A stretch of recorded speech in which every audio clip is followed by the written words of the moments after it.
am at the best university that I believe in, and it's such a joy for me. I can see that there is a warm reception on your faces that are all beautiful and handsome. What a joy for me today. It's an honor. The Vice Chancellor, Reverend Canon Dr. Senyonyi, Deputy Vice Chancellor, Finance and Administration, Deputy Vice Chancellor, Academics, the Chaplaincy, Deans of Faculties, Heads of Departments, Lecturers, the Guild and the Students' Body, parents present, the support staff, ladies and gentlemen, all protocol observed. I know for sure that I am late and I apologize. Very, very sorry. You know, as you grow, expect very many challenges in your life, but be sure that you are the only one to solve the challenges that will come to you or for you. So we are meant to be solutions. We are created to be co-creators with God Almighty. And as for me, I want to first of all account for my own life before I talk about a topic that I was given, which is realizing accountability in public service delivery.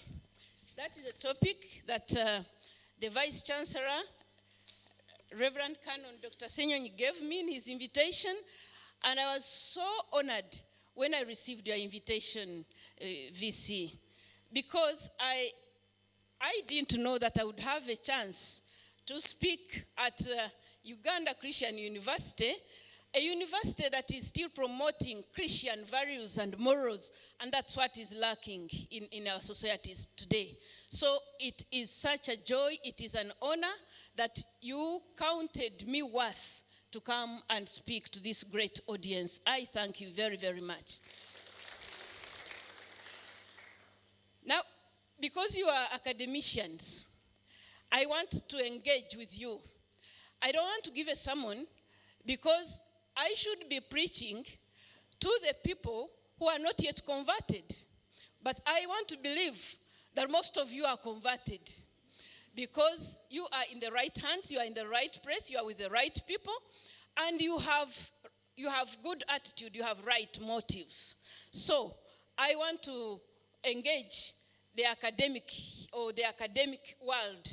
You are academicians, young as you are. But when I will be concluding, it's when I will account for myself. I'll account for why I am here. I'll account for what I do. And I will account for the reasons that God trusted that you should be here today. Are you going to, Johnson?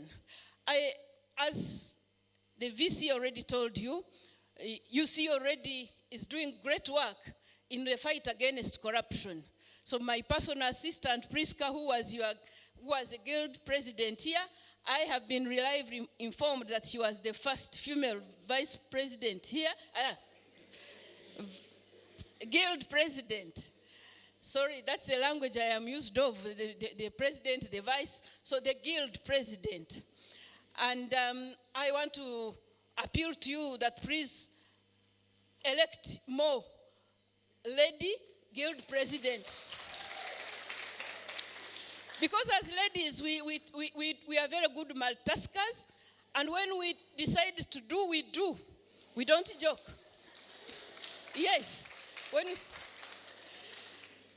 My father is a lay reader in the Church of Uganda. I am a firstborn. And the first achievement I will forever count to have had was that I was wedded by the 7th Archbishop of the Church of Uganda, Dr. Henry Ruko Rombi. So a daughter of a lay reader to be wedded by an Archbishop was the first achievement in life. Yes. And those are 16 years ago. So we have 3 children, and my husband is also a lieutenant colonel. He comes from West Nile. My mother comes, oh yes, you see? My mother is from Ankole. My father is from Buganda. I'm married to West Nile. I'm a very well-balanced Ugandan. Yes. That is the accountability I wanted to give you, that I am balanced, first of all. Secondly, that I came from a very, very humble background, and I have, by God's grace, because I upheld the values that the Church of Uganda put in me, His Excellency the President appointed me his personal secretary in 2013, and I later acted as his principal private secretary for 3 years before he sent me to the best defense academy in the world, and that is the UK Defense Academy. And where I reached and I did my postgraduate defense studies at King's College London when I was at the Defense Academy in Shevenham. Having done my bachelor's degree in procurement and logistics management, I had started with a diploma in business, UDBS, the diploma in business studies. So the Lord has been lifting me slowly, and I have traveled all over the world. The only place I have not been to is Australia. I have had great exposure, so from grace to glory. And I am here to tell you that, yes. And I'm here to tell you that all you need is to trust God and work hard, and that the sky will be the limit. If you trust God and work hard, He will lift you, He will put you to places, and you will be given an opportunity to also address the universities that you believe in, those that you believe in. Yes, of course, starting with the best that you are in. Let me see, can you please put us, my scope is this, but it's long, and yet I am late, and I don't want to make you hungry. But I will request, like the Vice Chancellor has already requested on my behalf, please give me a few minutes in case I want to take you through this topic, which is academic. And I want to tell you that all you need is to be in the right place, to have right attitude, to be sure that you can do everything, to believe in yourself, and that you are the ones going to change the world, to make it a better place than you found it. Second slide, please. So these are the questions I want you to ask yourselves. This is not sing, but I wanted all right, good. That huge person, that's what is disturbing us in the whole world, not only Uganda. The so-called croc of secrecy. If you see with your very good eyes, you'll see that under this coat, so many shoes, so many things hidden under there. And then when the gentleman or lady is asked, he's saying, trust me, you don't need to know. So public service has so much laws that protect them from being asked many questions that would actually give us the many answers that we need. But the public has a responsibility to keep asking, to keep checking. You have to keep on asking, hi, government officials, what's going on over there or under there? So you have a mandate by the Constitution of the Republic of Uganda, and that is in Article 17.1.1. Every citizen is mandated to combat corruption or stop. You are supposed to stop wastage of public resources or property. So this person saying that there is that secrecy, the cover of secrecy is supposed to be checked also. Many questions. Next slide. I want you to keep thinking about that. And when you are in your good time of academics and when you're revising, keep going back. If you wish, I will share this presentation. I'll leave it with you, those of you who will wish to have it. So, these are the questions. What is accountability? Where should one account? Where? When? Who? And how? You can see this lady, beautiful lady, is totally confused, asking herself what, when, where, who? Who should I account to? The gentleman On the left, looks like he's about to make a decision, but so worried about the decision he or she is about to make. And so, these are the questions I would want us all to answer. And I expect to leave this place with better answers than I came with, because you are the right audience. You're young people at the best institution, and so you have answers that we all need. And of course, looking at our guests, I don't know whether I recognize you, because I didn't know your right titles, but I observed that all protocol was highly, highly observed. So, and I'm sorry when I call you visitors, in case you are residents or citizens. Yes, it is allowed. So those are the questions, and I'm sure you have read all. What is accountability? What is public accountability? Is there private, individual, personal accountability? Where should it be done, and why should it be done? Why should one account? When and how should one account? To who and why? Next slide. And now, I'll first of all, aware of who you are, you need references. That's how dictionaries define accountability. The word that is stuck on my tongue is corruption. And so if I will be talking about corruption many times, please bear with me. That is the responsibility I was given when I returned from the UK Defense Academy and King's College London. I was appointed as a senior presidential advisor, and I'm in charge, or I head the State House Anti-Corruption Unit. Again, I started as a personal assistant, and by God's grace, I am now a senior presidential advisor. Again, from a very peasant background to advising the president on some matters, it only takes the grace of God. Yes, but also you have to believe in yourself and work hard and trust God.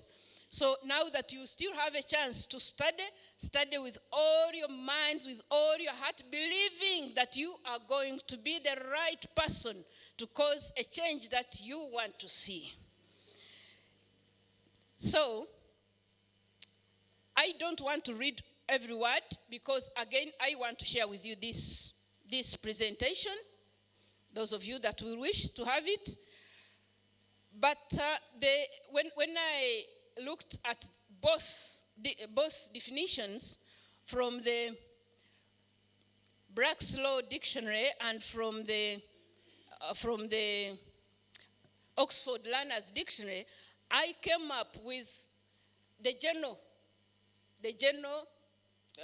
definition of accountability, and accountability refers to processes or procedures, norms and structures that are required of every individual entrusted with any public office or personal responsibility. So, at all levels, you are supposed to account. You're supposed to account for your studies. You're supposed to account for your marriage. Those of you that are married, you're supposed to account for the society you live in, to account to them and be accountable to them. The definition continues. Public accountability. Public accountability is the obligation of those entrusted with public office to answer publicly and to report to an acceptable standard I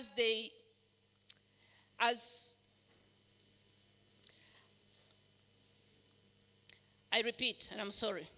Public accountability is the obligation of those entrusted with public office to answer publicly and to report to an acceptable standard as they implement responsibilities which affect the public, and they are supposed to be held responsible for their actions. So every public officer, every person in the public, even when you are not in office, you are supposed to be accountable for your actions.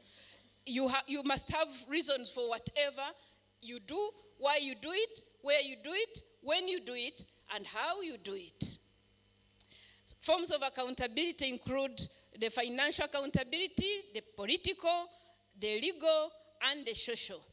Now, I am sure some of you are studying business administration and financial. It regards the resources. It's not about money only, but every resource must be accounted for, because every resource has value for money in it. Politically, the politicians or those in the politically exposed persons are supposed to account at all levels, account for what they promise, account for the offices they are in, or even before they go, they should promise and ensure that their manifesto or their manifestos are implemented. Accountability in politics. Legal accountability in the judicial system. All judicial officers, you people, and I know for sure that UCU has the best lawyers currently, and I want to, yes, that's what I keep picking, and I have about 4 of them in the unit that I head, and I trust them because they have good morals. What matters most in the society or in the world is honesty. All you need is to be honest and responsible for your actions, and you'll make your world a better place to live in. Because wherever God puts you, he gives you grace for your place. God gives grace for every place he puts you in. You have grace to study, the students. The lecturers, you have special grace to lecture and teach. The parents, you have special grace to nurture and build. So God gives grace for you at every place he puts you in. So the legal accountability is meant for justice and fairness. And all that is supposed to be meant for righteousness that will cause us to live harmoniously. All forms and levels of accountability are influenced by individual moral values and conduct. And that starts from family. We all know that famous saying that charity begins at home. So your morals start in your home, where you are brought up. My determination to fight sin was caused by my parents. They are still alive and they are still serving. My father has been a lay reader for 49 years. So for me to understand, the man was in church praising God, and to today he praises more when he sees me serving at national level. So he's now serving more. So my determination to fight evil started from my home. I went to school, and every school I have been to, I led Christian unions. And I always said that hate sin, refuse evil, detect it, and you will be the best place. You will be in the best place to fight it. I could never dream that at one moment I was to be appointed to fight corruption in the country. I didn't know. But I determined to fight evil from home to school, to institutions, back to society. And God saw the determination, had blessed it, gave me special grace to serve in the place that I am. And you also have special grace to serve wherever you are. So the accountability is influenced by values and morals. Again, starting from your home, before you go to school, the first teachers are parents. Parents, you are the first teachers. Before you send your children to school, before we send our children to school, let us encourage. Let us first put the good morals, the ethics and conduct, such that when they are in school, they know why they are there. They know that they are there to be better people, to serve their communities. Next slide. Objectives of accountability. Why do you account? And these are not all. I just picked those that I believe are key. Why should one account? Or the objectives of accountability. One is to gain and maintain public trust and confidence. If you account for your life, if you account for what you believe in and why you are, and you give reasons for your accountability, you will definitely develop trust in yourself first, People will trust you because what you do privately determines what you'll do publicly. So your accountability starts in your heart, starts with you, an individual. And before you gain the trust and confidence in the public, you need it yourself, in your home, in your institution, and the public will trust you. And the second objective I believe in is we account to identify and eliminate wrong elements or the corrupt in order to ensure transparency and fairness to all. In that, we account to curb corruption, reduce and later curb corruption. And thirdly, we account, the other objective is to improve efficiency and effectiveness so as to enhance a credible public service delivery. So we are looking at having efficiency. And efficiency can be brought, efficiency and effectiveness starts with right minds and attitudes. Then you'll be efficient in all you do. When you believe in yourself, when you believe in what you can contribute and know that you can do it better than any other person, then all of us shall fight together and have a better Uganda. We are moving forward. The country is not the same as it was many years ago. It won't remain the same. With your determination to make it better, I believe that the next generation will definitely live in a developed country called Uganda then. Essential elements of accountability in public service delivery. We need transparency. Decisions and actions are taken openly, and sufficient information should be availed to all stakeholders and the general public. This provides a platform to assess adherence of relevant laws and required procedures. Secondly, we must be answerable as an essential element of accountability. Decision makers are required to justify their actions publicly to oversight institutions, and these institutions are instituted by the Constitution of the Republic of Uganda. And these include the Inspectorate of Government, that is the IG, the Office of Auditor General, or AG, Public Procurement and Disposal of Public Assets, PPDA, and Parliamentary Accounts Committee. There are very many institutions. We have the COSASs, there are many, but to mention but a few, all these are meant to adhere, they are meant to cause adherence to the law and public service code of conduct. The other essential of accountability is controllability. There must be mechanisms to sanction actions and decisions contrary to the given mandate and procedures. So mechanisms to sanction or to take you to courts of law when you have when you have failed to do what you're mandated to do. If you break the public service code of conduct, there are administrative actions that can be taken, but above that, sanctioning the charges to law enforcement bodies or agencies. And the enforcement mechanisms include the Uganda Police or the police, the Director of Public Prosecution, DPP, and the entire judiciary. Now, to summarize these elements, next slide. A summary of these elements is here in that small circle, and that one I was quoting a great educationist who was also a vice chancellor in the university, I don't recall, but he was first a dean of students at the University of Chicago, Dicastra Clarence.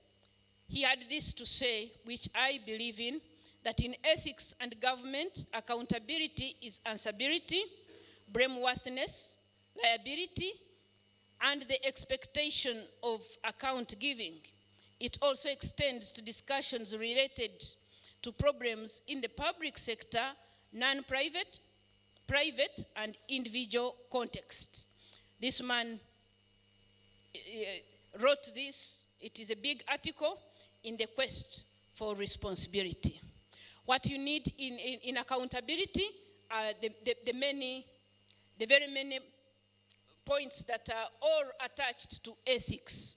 When you see those many arrows, the words are clear there: integrity, the morals, the honesty, and that's what makes accountability. So you need these values in yourselves as young leaders who are definitely going to take over all leadership in nations that you live in and the nations that you are yet to traverse. The key prayers in accountability. Public accountability involves 3 interrelated groups or parties. Now, on the right, again, there are people, or these ones are in form of chimpanzees. We tend to believe that human beings came out of chimpanzees. Of course, that's not Christian. We are created in God's image. But those images are confused people, saying that there is no fault, only responsibility. If everyone was responsible for their actions, if everyone was accountable for where they are, what they do, and who they are, there wouldn't be any fault.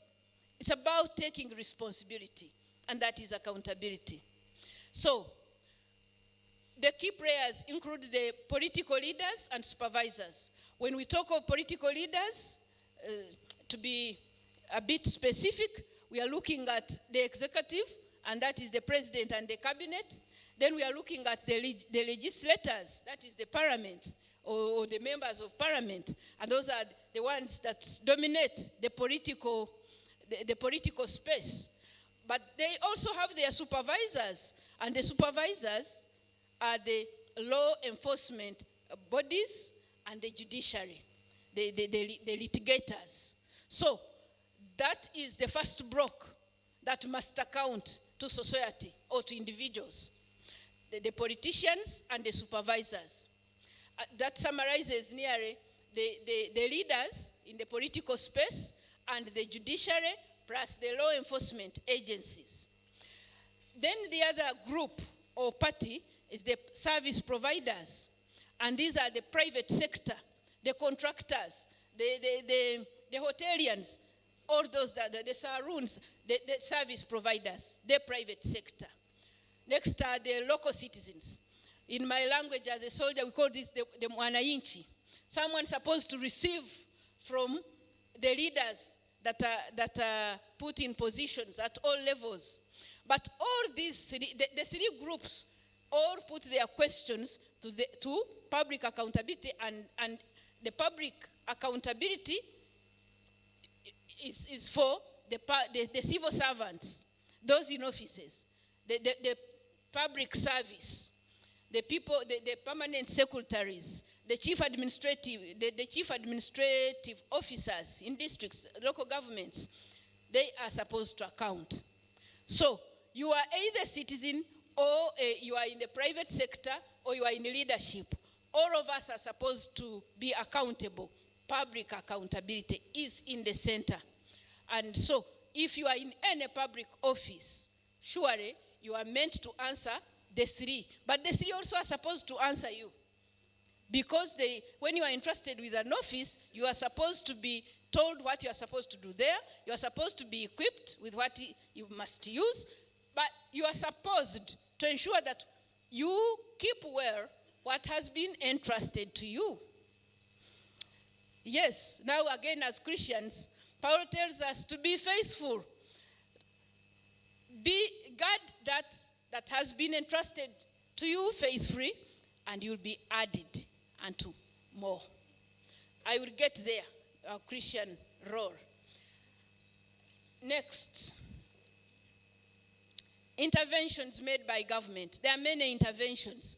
But you see, government cannot change hearts. Government cannot change minds. Government puts laws, citizens or the local people elect leaders, but none can change the heart or mind. The heart and mind can only be controlled by the one carrying it. An individual is supposed to be the right person to put the right morals. So, government interventions are many in ensuring or strengthening public accountability in public service delivery.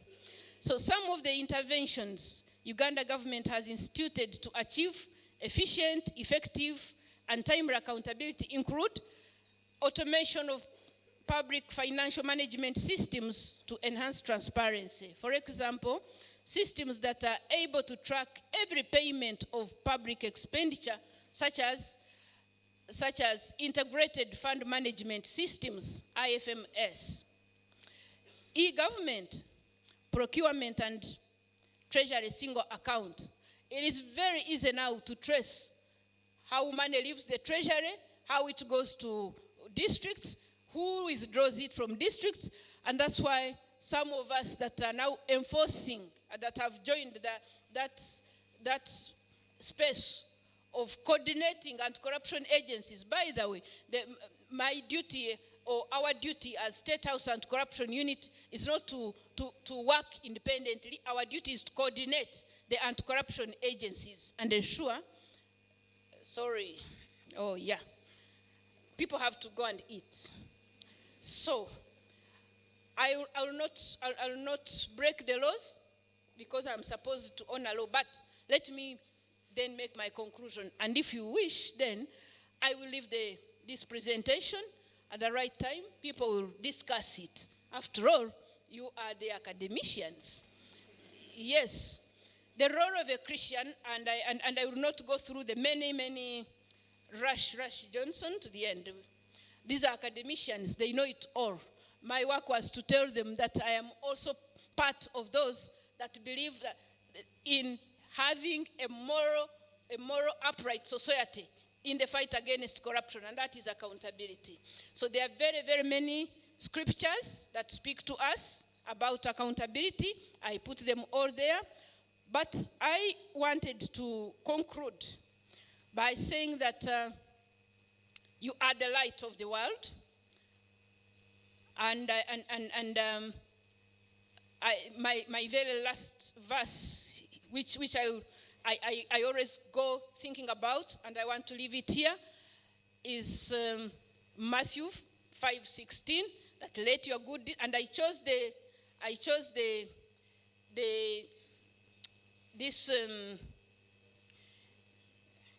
it's what? New Living Translation. Yes, New Living Translation. Let your good deeds shine. Let your good deeds shine out for all to see, so that everyone will praise your Father in heaven. That's what we are meant to do.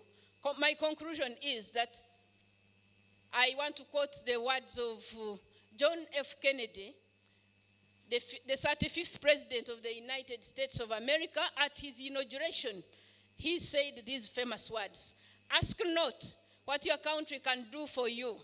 Ask what you can do for your country."